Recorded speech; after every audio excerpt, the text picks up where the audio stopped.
Okay, good afternoon. My apologies for my voice. I have a bit of a cold. I think it's going around, so I think I'm not the only one. So the title of my talk today is Stress, Coping and Emotions in Sport, Moderating Role of Resilience. I put resilience in between inverted commas because I think we heard today already that resilience has been named many other things, mental toughness. Another word these days is grit, which has been used more recently, particularly in educational context, but also things like hardiness, where I come back later. So I think these have been used interchangeably in the literature as well.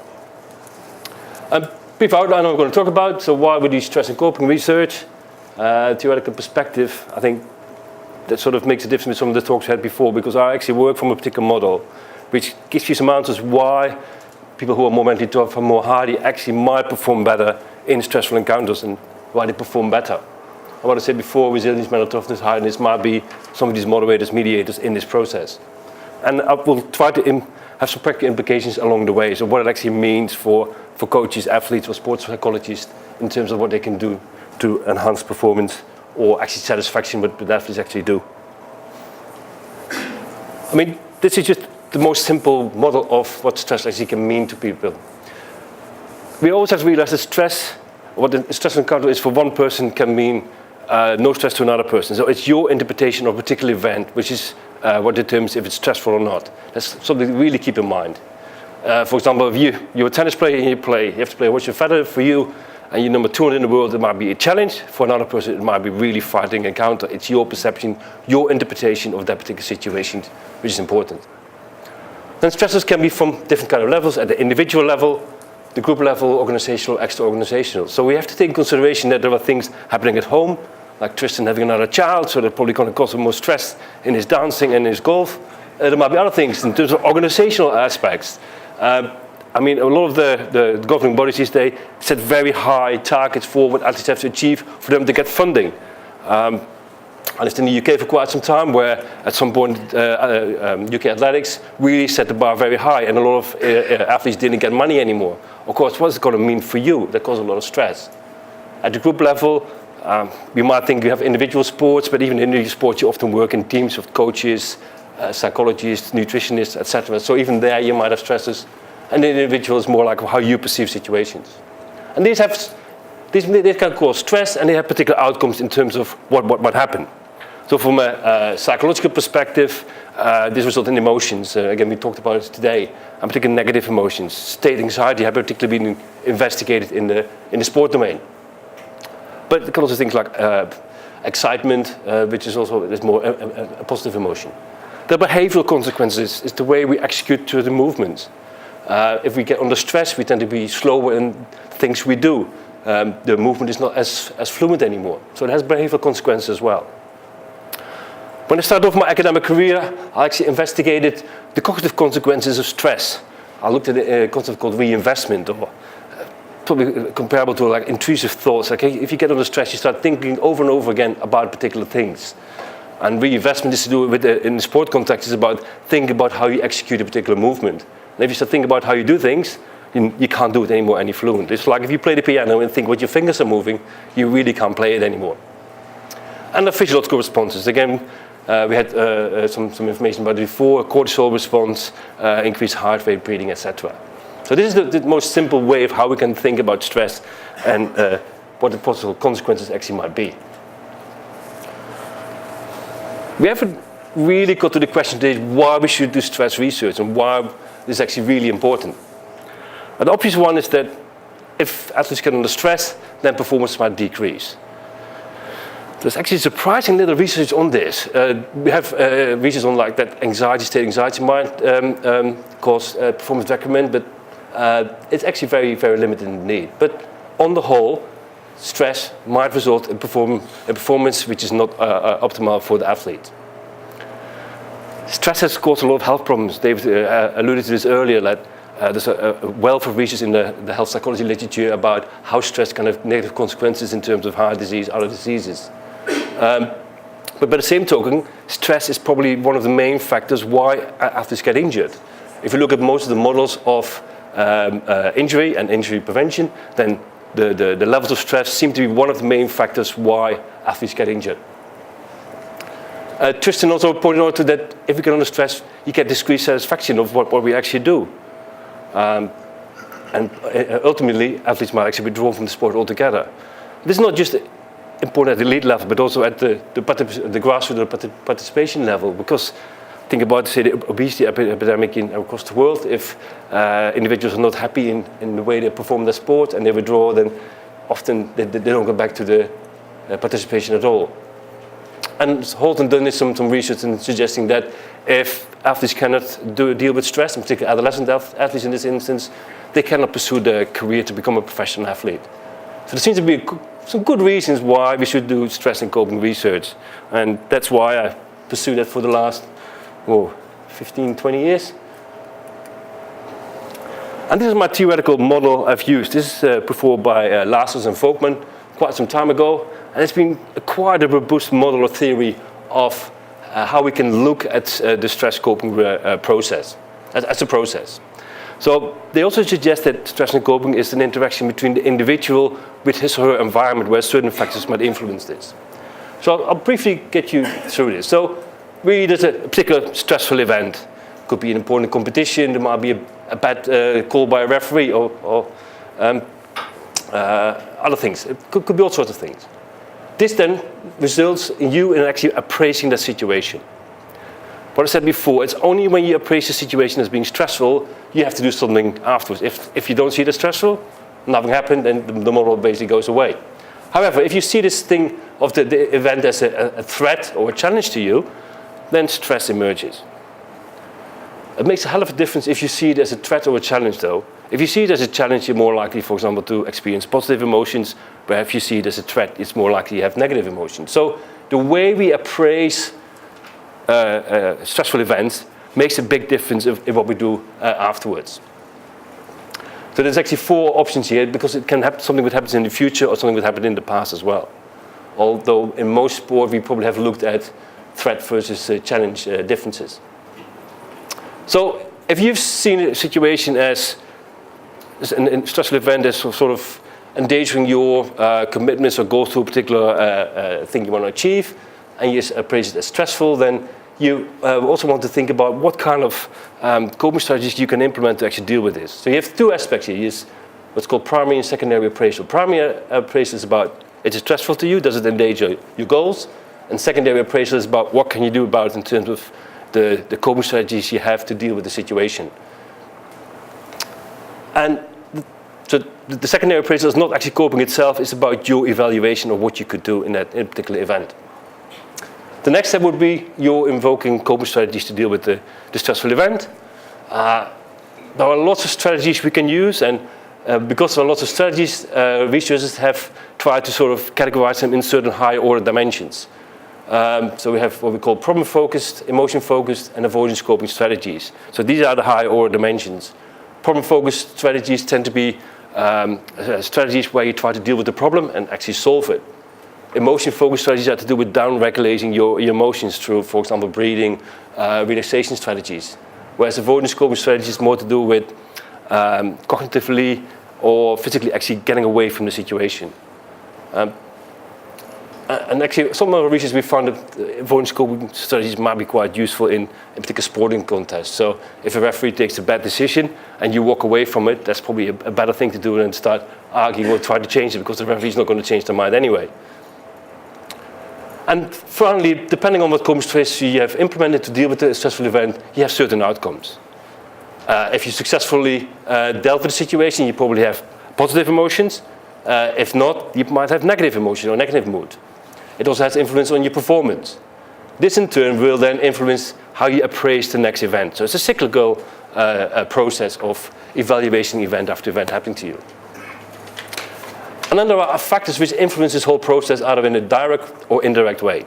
So directly, there are stable factors like personality, which could be mental toughness, but also gender or the type of sport you play, which influence how we appraise or cope with situations. For example, the sport might influence the kind of events we see as stressful. For example, we've done some research showing that in rugby, injury is a big stressor for athletes, because it's occurs a lot more often, whereas in, say, for example, golf, the weather or the opponent playing well tend to be more important stressors. So there are differences between sports. And then there are situational influences. And actually, there's very little research on how the environment or the situational context actually might influence this process. We just published a paper last year about how reactions of your teammates might influence how you appraise the situation and cope with this. But that was actually the first paper in this area which looked at this particular aspect of the social environment influencing this.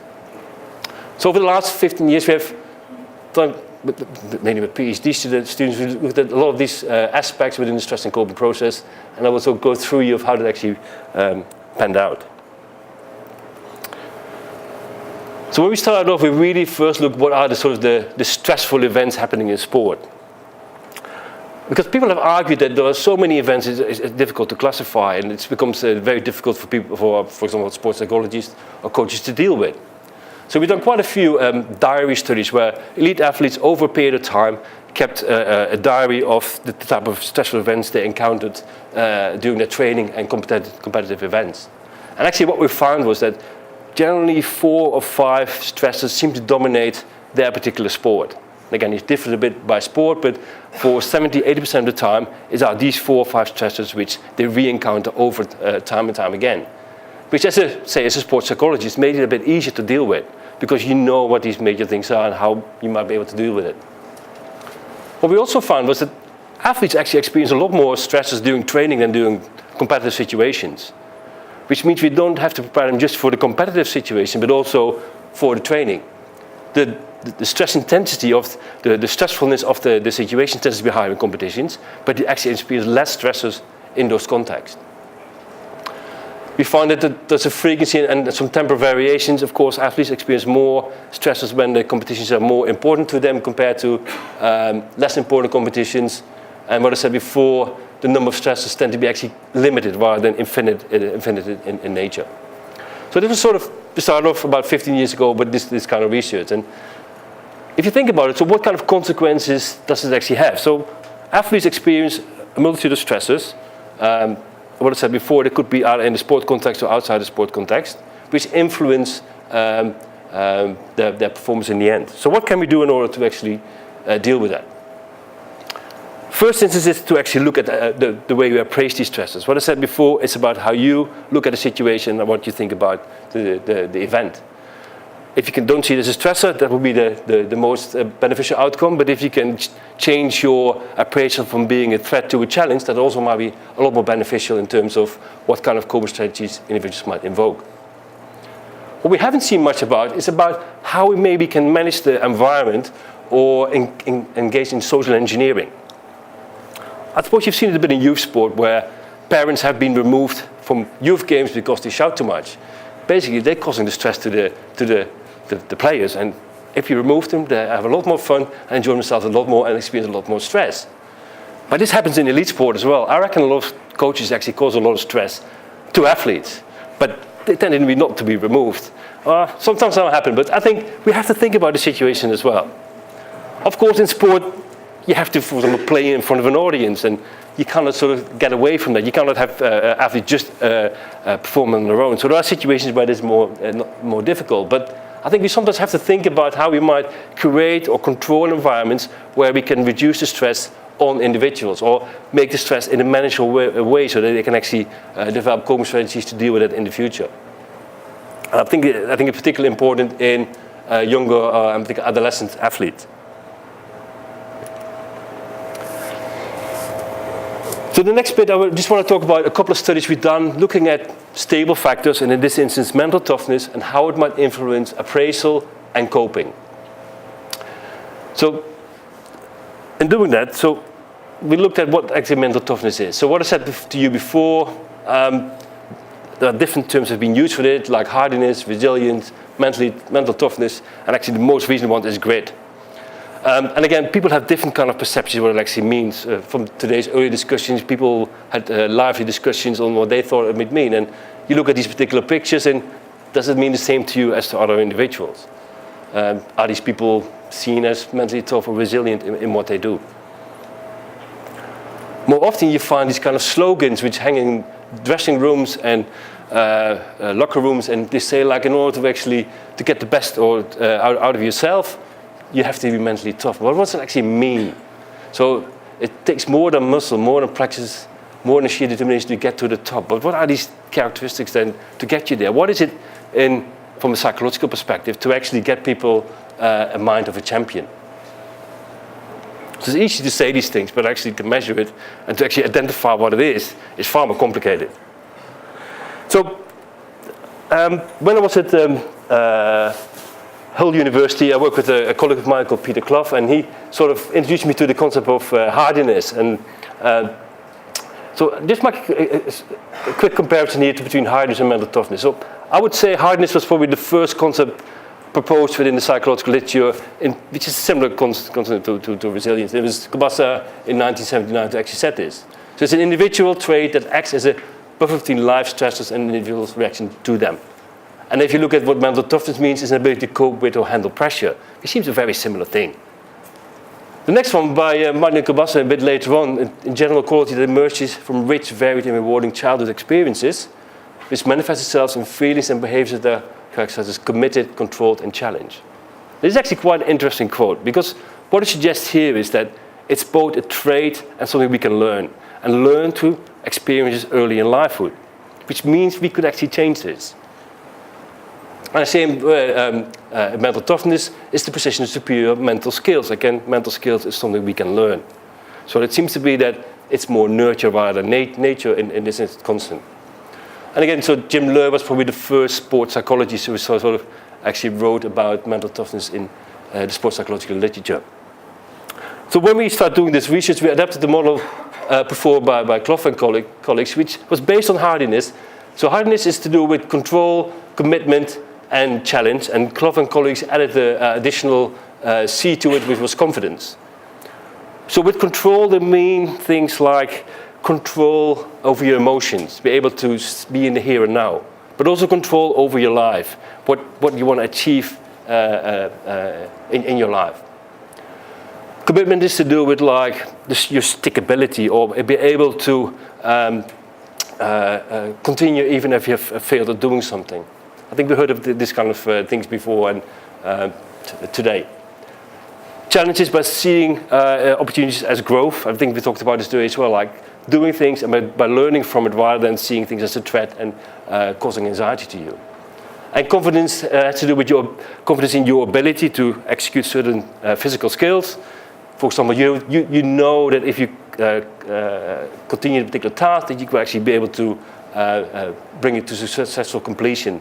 But also confidence in your interpersonal skills, your ability to deal with awkward people, your ability to actually stand in a group and be a leader. So Clough and colleagues actually developed a questionnaire called the MTQ48, which measures these actually 6 aspects of what they call mental toughness. So I have to say that in this particular view, mental toughness is more perceived as a personality trait rather than a bunch of psychological skills. So they have more a personality perspective on mental toughness. So what we did, we don't need this one now. So what we actually did, we measured mental toughness and saw how it actually influenced coping. Lots of numbers. Don't get too frightened about it. It's quite easy to explain what happened here. So what we did, we gave individuals a number of questionnaires where we measured their mental toughness with MTQ48, and also like we asked them how they cope with stressful events in their particular sport in the last week. So this particular questionnaire measured those coping strategies. And what we did, we just calculated correlations between the total L score and also the different subscales on this particular questionnaire. Just look at the one for total mental toughness. So what you see here, there are positive correlations between coping strategies which we can classify as problem-focused coping strategies. So if you are more mentally tough, you're more likely to use like effort expenditure. You're more likely to give it an extra go when there's a problem. Or you give it more thought about solving the problem. On the same token, you're less likely to actually distance yourself or resign from the particular event. So somebody's mentally tough is not somebody who runs away from a problem. That's what people think. So what we found here is that resignation or distancing are strategies of avoidance coping, of not dealing with the situation at hand. And what you see here in particular, resignation has a moderate negative correlation, meaning that individuals with high mental toughness do not use that particular coping strategy. So what we sort of expected, that they use these strategies where they want to deal with the problem and sort of get better from it, and not using these coping strategies which really get away from you. For example, they very rarely use venting of emotions. Actually, within the literature, using or venting is not a good strategy to actually deal with situations. In the same study, we also looked at how did mental toughness relate to another psychological construct called optimism and pessimism. And we did that because there's a lot of literature, again, that we can change the way you perceive the world, your exploratory style of how you look at the world, the glass half full, the glass half empty. So people who are optimistic are seeing things in a more positive way than people who are pessimistic. And what we found here is also, again, that mental toughness and its subskills was highly correlated with optimism, and positively correlated with optimism, and negatively correlated with pessimism. This also suggests that we probably can change mental toughness to some extent, because there's quite a few studies done where people have changed people's exploratory style, or changed from a pessimistic to a more optimistic view. So it seems to be that mental toughness has something which we can learn rather than just a personality stable factor over time. And this is some paintings by Markowski, which done some interesting pages about optimistic and pessimistic individuals. So that was the first study we done. I can't remember, quite a while ago now. One of the first studies done on mental toughness in the literature, and looking at how it relates to coping. We did a follow-up study where we got a bit more detail about how things might actually work. So in this particular study, we asked individual athletes to write down the stress that they experienced in the last week, either in training or competition. We asked them how much control they felt of the situation and how intense the stress actually was. And we asked them of how they cope with the situation and how effective the coping strategies actually were. I have to say that for both the studies we just presented, there were quite a large sample size, and I would say for most of them we had athletes from national, international level, about 50% of the sample round. So it's a range of individuals, and then our university athletes. They were done in the UK, where university sport is actually quite a big thing. So what we did, we sort of started to classify what kind of stresses individuals actually encountered, and these are the ones which sort of the categories we came out with. And there was actually no difference between mentally tough or non-mentally tough individuals in terms of the type of stress that they encountered. They seemed to be the same. So it was an injury, error, outcome. And it doesn't matter if you're highly mentally tough or not, they seem to be very similar. Okay, don't get frightened by the next slide. A lot of data, but I will try to make it really simple. So if you look at the bottom here, this is stressor intensity and stressor control. So we asked how much control control they had over the stress and how much intensity they had. And just look at the final one, the total mental toughness one. And you see again there are sort of low correlations between them, but they're highly significant. So what happens here is that if you are more mentally tough, you experience less intense emotions, this is a negative correlation, but you feel a lot more control over the situation. And control is actually quite an important issue, because if you feel control over the situation, you're more likely to use what's called adaptive coping strategies to actually deal with it. And that's quite a robust finding within in the health literature as well. So that's quite important. So it also means that if you feel less emotions, it's also important as well, because what is also known from the health literature is like if you experience high negative emotions, it's very difficult to actually invoke strategies to deal with the stressor at hand, because it's very difficult to have clear and thoughts about what's actually going on. So what you might do actually might be counterproductive. So in those situations, if you have high emotions, you often have to down-regulate your emotions first before you can actually deal with the problem at hand. So in that sense, it's what you would expect. People who are mentally tough feel more control and less likely to experience high emotions. Again, we used a coping questionnaire, which is slightly different from the one we used before, and they have three sort of higher order dimensions. So problem-focused coping, which are these, emotion-focused, which are these strategies, and avoidance coping strategies. And what we found here is that, again, they're far more likely to use these problem-focused coping strategies. They want to deal with the problem head on, to deal with it, rather than get away from it. Again, they're far more or less likely to use these, for example, the behavioral disengagement was actually the highest correlation. So they don't run away from it. We had just one really awkward finding. It says active coping was a really high correlation of 0.51, which means it seemed to be using this a lot less. And we went back to the questionnaire and I started to sort of try to understand why this was the case.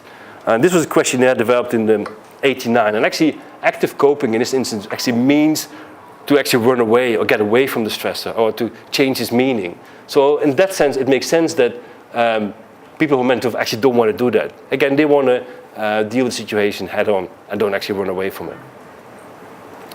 From the same token, so what we have here, we have the C is from the coping and the C is the coping effectiveness. And again, what you find is that the ones they actually use, the problem-focused coping strategies, are the ones who are the most effective. And that's what we call in the literature adaptive coping strategies. They tend you to help to move on forwards. Whereas the ones who are sort of the avoidance ones are the ones who are not perceived as being effective. Again, running away from something doesn't solve the problem at hand. And you might make the same mistake over and over again.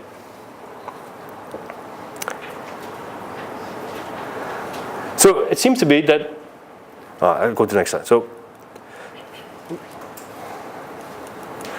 sorry. Mental toughness seems to be helpful in actually changing the coping behavior of individuals. So in that sense, the coping might then explain why individuals are actually performing at a higher level compared to people who are less mentally tough. So how, sort of from a cognitive perspective or from a psychological perspective, this is sort of from coping behavior. So what actually might happen here as well from a biological perspective? So there is some evidence, David suggested earlier, that if you are less tough, you get a depletion of what's called catecholamines. And this actually happens over time as well. And if you get a depletion of catecholamines, people, for example, are more likely to get depressed. And people who are depressed are far more likely to call what's called regressive or avoidance coping strategies. They basically try to avoid situations where they might experience these stressful events.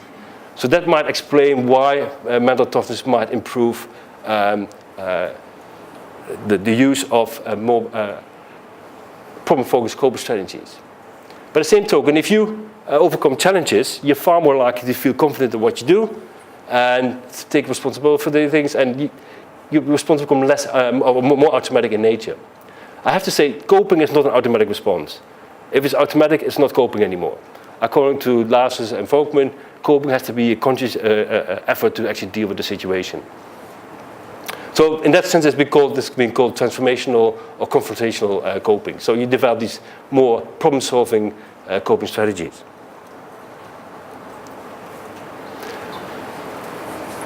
There's also what's called an indirect effect. So if you see a situation as less of a threat, you have a less of a physiological response. Again, David talked about this earlier. If you see something really as a threat to you, you get this massive physiological response in terms of cortisol response, significant heart rate increase, etc. And of course, if this is much less, you're far more likely to actually deal with the situation, see the situation much easier, and you deal with the situation in a more constructive way. So this is how mental toughness might improve coping. I must admit, the evidence for this is flimsy to say the least, and at least a lot more research needs to be done to actually look at these correlates of the physiological correlates.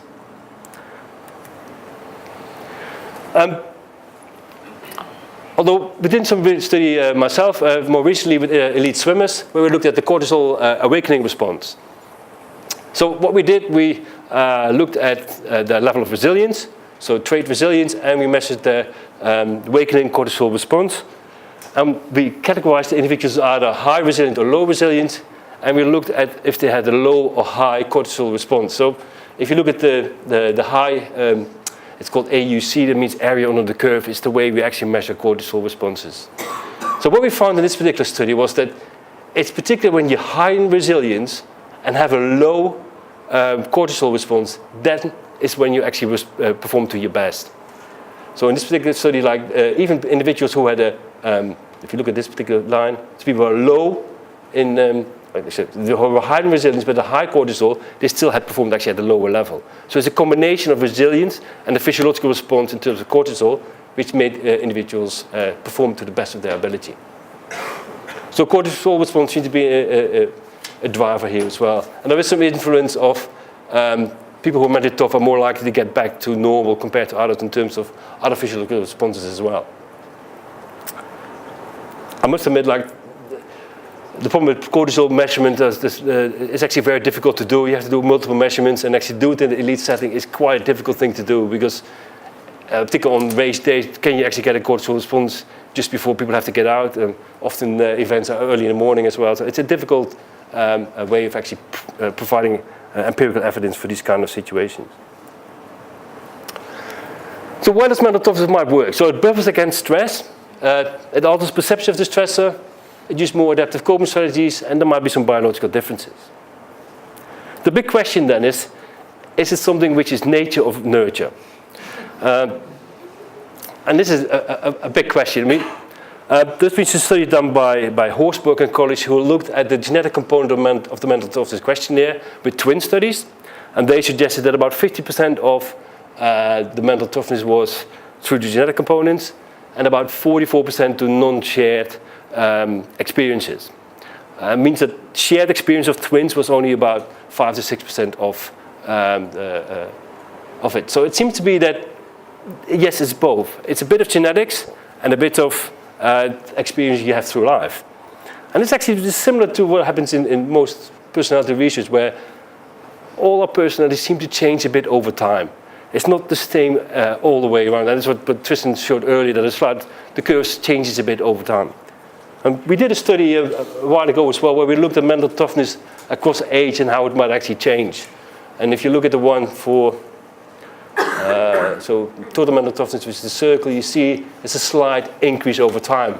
And this might be particularly guided by life control, because when we get more experience in things we do, hopefully we develop strategies to deal with that. So it seems to be that over time, yes, there might be some differences. And again, go back to Kobasa and Hardy, this concept, suggesting that it is these life experiences early on in life that actually might be helping here as well. I mean, this was with employees in companies, so we actually don't know what happens before this. So how does it actually manifest itself in adolescents or children? How does this actually work? So the question is, can it be developed, and if so, how would it be? And I suppose some of these issues have been raised today already. What's her name? The Nepal? Yeah. So she was talking about being dropped, not being selected. So it might well be that, particularly for team sport, it might be a way of actually developing this resilience or mental toughness. Not considered for selection, sent out on loan, training with senior squad, etc. So these things might actually help individuals at a younger age to develop these skills. I'm skeptical to some extent, because if you put adolescents under a lot of stress and they haven't developed a good coping repertoire, you actually might set them to actually drop out of sport altogether. So you have to be really careful how you organize that. And Tristan earlier talked about, like, how to develop a stressful environment or develop challenges where there is enough support for individuals to actually to meet them and that they actually can learn and grow from the situation. Because that's really where we want to go. You want people to grow. The same is like, well, people call it the school of hard knocks. So how does your environment actually influence this? And experience during childhood or things with parents, how does it actually influence how we do things these days? I have a strong opinion that in sport these days, in particular for young individuals, everything is organized. I do not have kids myself, but I remember when I was a kid, I just came home from school and actually started to play sport, and we organized ourselves. These days, kids go to, preferably in a parent's car, go to a sport club where a coach tells them what to do, and I don't think they actually learn these self-regulatory skills anymore to organize their own life and deal with the stresses they encounter. Everything is done for you. The coach tells you what to do, you do X, Y, and Z, and you go home, and you might have learned what the coach told you, but actually you have to develop these other skills which are also necessary to succeed in life. And I think that's a real difficulty these days, that we don't allow kids to develop these self-regulatory skills anymore. And I think we can actually develop environments where we can do this a bit more in a structured way. We talked about all these aspects which we now maybe developed through, Tristan alluded to it, and David as well. Like these things we actually want personal accountability. David talked about it earlier. The thing is, based on this particular model of the mental toughness, these are things you would like to change in athletes. But we talked about it before. It's like, it's easy for me to say, like, these are the things we can do. But actually, to establish behavioral change is the most difficult thing there is. I have practiced in the UK as a sports psychologist, and I worked with some football academies, and they all think sports psychology is important. And actually, when you go there, they don't really want to practice it. You be there for an hour, they engage, but actually, when you give them some homework, nobody's doing anything. And the thing is, all these skills don't come by osmosis. You really have to practice them. And they only become part of you if you actually engage in a proper way. The same is true for a lot of the other things. So these are things that relate to the challenge of commitment. So challenge would be think optimistically, I will, I can. Increase familiarity with change, etc. So again, like if you work with coaches or with sports psychologists, it's about how you develop plans to make this part of the individual. And by doing that, you might be able to increase the toughness of the athletes. How does it work for coaches? So what do you do in a coach to develop a tough team? Well, I would say recruit well, but that's easier said than done. Tristan was just talking about that, maybe give a personality questionnaire on how you might actually do this.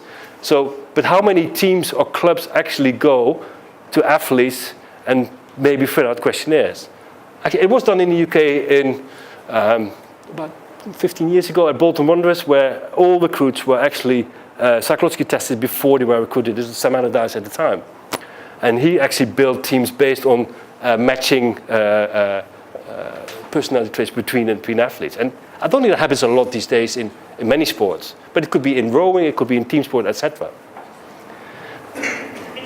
Also, I mean, do you want all your players in your team to be really mentally tough and hardy? Because I think that becomes a really dangerous environment as well. So you have to be careful. You don't want everybody at the same level. I think you need variation as well.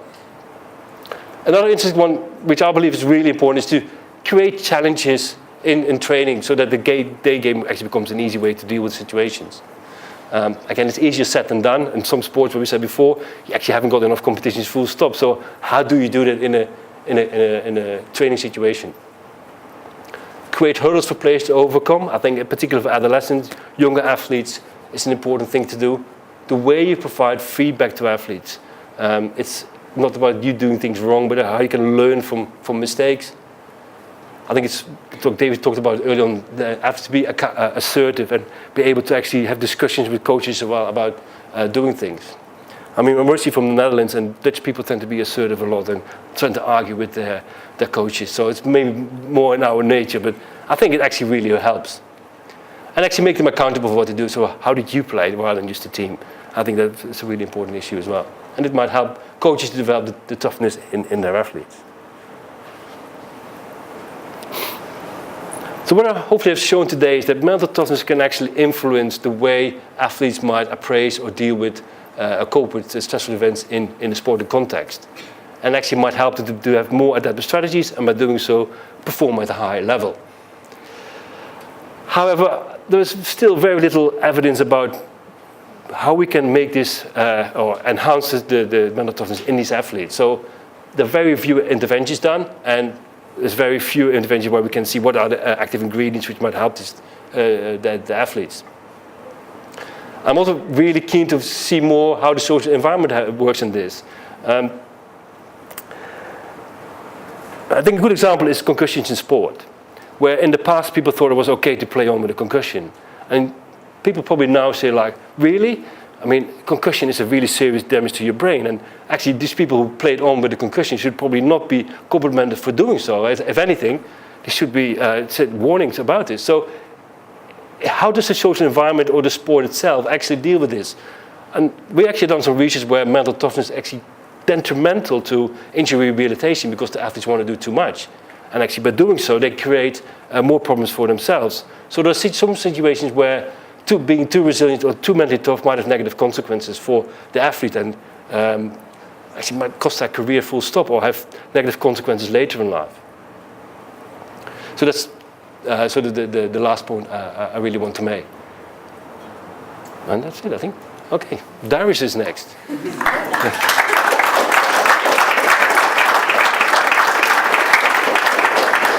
Thanks so much for that. we'll open up to the floor for questions. Just over your head. You spoke about athletes who have high negative emotions and they need to down-regulate or they could go on to play or engage in their sport. How would you down-regulate an athlete with high negative emotions? There's many ways of doing that. So learning relaxation techniques. That's probably one of them. Actually, the most powerful way to do this is breathing exercises.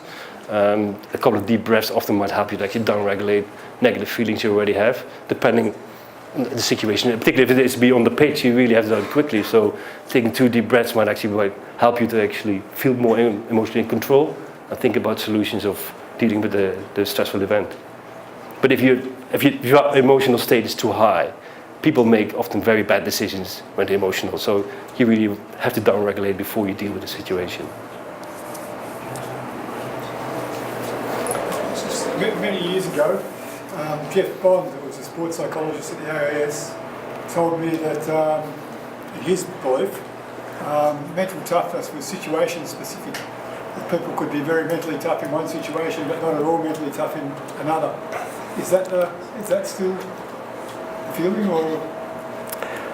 I think what the research we've done so far is that there are certain ways people who are mentally tough deal with certain situations. So I think there are some. It's about a 50-50. So in many situations they might actually use coping strategies more adaptive, but there will be situations when it even goes beyond their ability to deal with the situation, and they might actually use coping strategies less adaptive in that point in time. But when you look at the correlations in some of the studies we've shown, they tend to be low to moderate, and this is what you would expect. So there are a lot of factors which influence the stress and coping response. If it was just being mentally tough, then it would be easy to change. But it's actually a main other factors. For example, there's quite a big difference between males and females and how we do these things, for example, or the sport we play. So mental toughness is just one aspect of it, and to some extent the situation might of influence of this. If you have not experienced it before, might, for example, influence it. Okay, thank you for your presentation. Maybe a follow-up to that question, and I don't know if this is going to cross over Gary's presentation, but I suppose I've noticed in the last 12 months in this country, we've had a really big focus on super elite athletes, as Tristan mentioned. When they retire from sport, having quite disastrous consequences. And not necessarily only super elite, we've had guys who are budding elite athletes who look like they're going to be superstars who commit suicide. So they look, for all intents and purposes, to be high mentally tough athletes.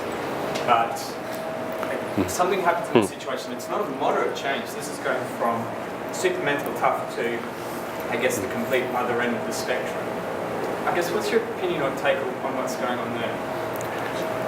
I suppose it goes a bit back to what Tristan said about identity development as well. And this was called identity foreclosure, where the athlete is totally identified by just playing the sport and have never done anything else which can be done outside the sport. And when they then retire from sport, I can think about the swimmers, and so they have nothing else to fall back on. And I can imagine that causes a real void in people's life and causes depression and other mental diseases. And this is not just seen in sportsmen; it's also seen in CEOs in big companies who get the sack. So it's a normal process, and I think it's gone now. But it's the same. We get also like a grieving response, I think, in terms of how you have to deal with these situations. And actually asking support and dealing with it is probably something governing bodies have to look into. And what kind of support do they have? Where can they go in order to actually have psychological support after retirement? And how do you manage people into retirement? The problem is that in a lot of sport these days, it's like one day you're at the top and the next day you're nothing because you've failed to reach a certain target, so you don't get any funding anymore. So it's a tough business. And I think we really have to think about how we deal with individuals and people's lives. And I think it needs a little bit more thought. I guess the interesting thing is, I guess from my perspective, is that these guys might be performing, for 10 years or so, and high consistent performance, and it fits the bill for hardiness or great mental toughness. And then none of that seems to translate over until the day they retire. I don't know. It's, you know, you showed this nice graph of Things change. slight Yeah, increase in yeah. mental toughness, but here we have really good examples of an enormous cliff. Of course, what happens here is you get sort of you only hear about the people who do badly. So this is a problem. They have another, whatever, 20, 30 average retire and they show well. So there's a bit of a bias effect here going on as well. And they get, insurmountable amount of media attention as well. So it does happen, and we really have to look after these athletes. But I think we look at sort of population type of levels. I think there is changes over time, and things we learn in sport can probably translate to other parts of life for most individuals, but not for all. And there are always exceptions to the rules. And yeah. The discussion could probably go on for a long time. I know there's more questions. I've got a presenter up the back who's ready to roll, who's come from training, so we do need to wrap it up. So thanks so much for your time. No worries. Thank you.